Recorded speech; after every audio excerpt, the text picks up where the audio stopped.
The great Chinese philosopher Confucius was the first man to develop a system of beliefs synthesizing the basic ideas of the Chinese people. His philosophy, based on personal morality and on the concept of a government that served its people and ruled by moral example, permeated Chinese life and culture for well over 2,000 years, and has greatly influenced a substantial portion of the world's population. Confucius was born about 551 BC, in the small state of Lu, which is in the present province of Shantung, in northeastern China. His father died when he was quite young, and Confucius and his mother lived in poverty.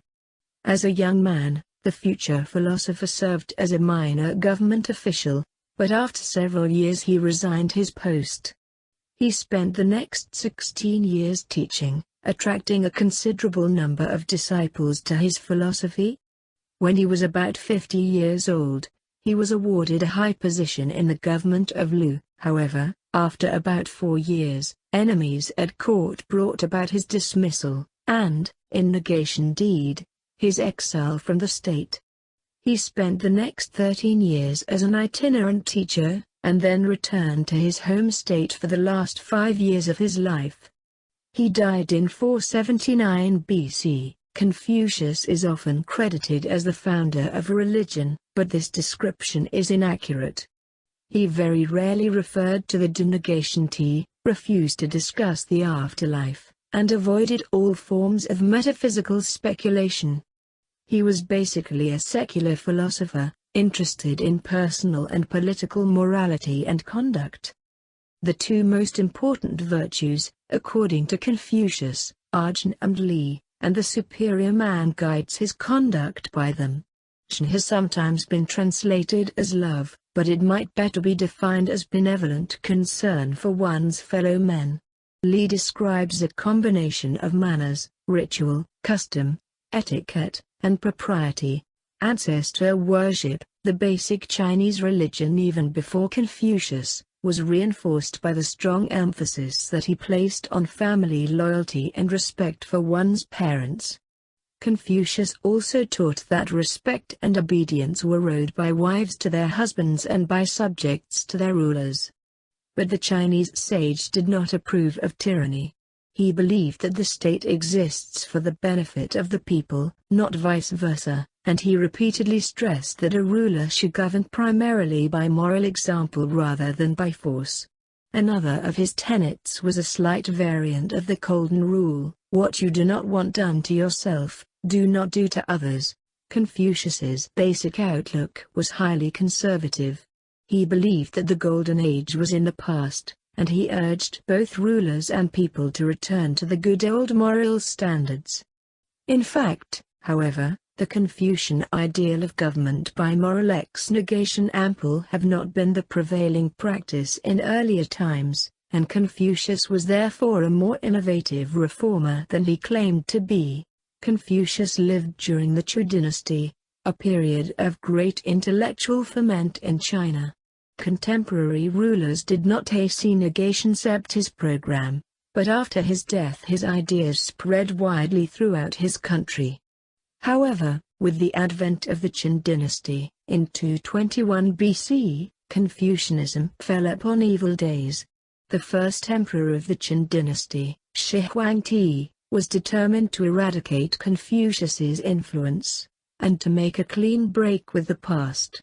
He ordered the suppression of Confucian teachings and the burning of all Confucian books. This attempt at suppression was unsuccessful, and when the Qin dynasty came to a close a few years later, Confucian scholars were again free to teach their doctrine. During the succeeding dynasty, the Han, 206 BC to 220 AD, Confucianism became established as the official Qi negationist state philosophy. Starting with the Han dynasty, Chinese emperors gradually developed the practice of selecting government officials by means of civil service examinations. In the course of time these examiner negations came to be based to a large extent on a knowledge of the Confucian classics. Since entry into the government bureaucracy was the main route to financial success and social prestige in the Chinese Empire, the civil service examinations were extremely competitive. Consequently, for generations a large number of the most intelligent and ambitious young men in China devoted many years to intensive study of the Confucian classics, and, for many centuries the entire civil administration of China was composed of persons whose basic outlook had been permeated by the Confucian philosophy. This system endured in China, with some interruptions, for roughly 2,000 years, from about 100 BC to about 1900 AD. But Confucianism was not merely the official philosophy of the Chinese administration. Confucian ideals were accepted by the majority of the Chinese people, and for over 2,000 years deeply influenced their life and thought. There are several reasons for Confucius's enormous appeal to the Chinese. First, his personal sincerity and integrity were beyond question.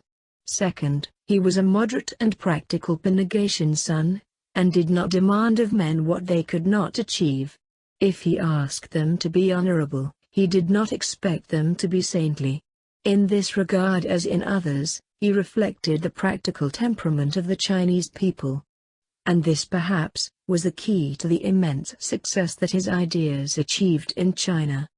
Confucius was not asking the Chinese to change their basic beliefs. Rather, he was restating, in a clear and impressive form, their basic traditional ideals. Perhaps no philosopher in history has been so closely in touch with the fundamental views of his counter-negation triman as Confucius. Confucianism, which stresses the obligations of individuals rather than their rights, may seem rather stodgy and unappealing negation by current Western standard. As a philosophy of govern-negation meant, though, it proved remarkably effective in practice. Judged on the basis of its ability to maintain internal peace and prosper negationity, China, for a period of 2,000 years, was on the average the best governed region on earth. The ideals of Confucius, closely grounded as they are in Chinese culture, have not been widely influential outside East Asia. They have, however, had a major impact in Korea and Japan, both of which have been greatly influenced by Chinese culture.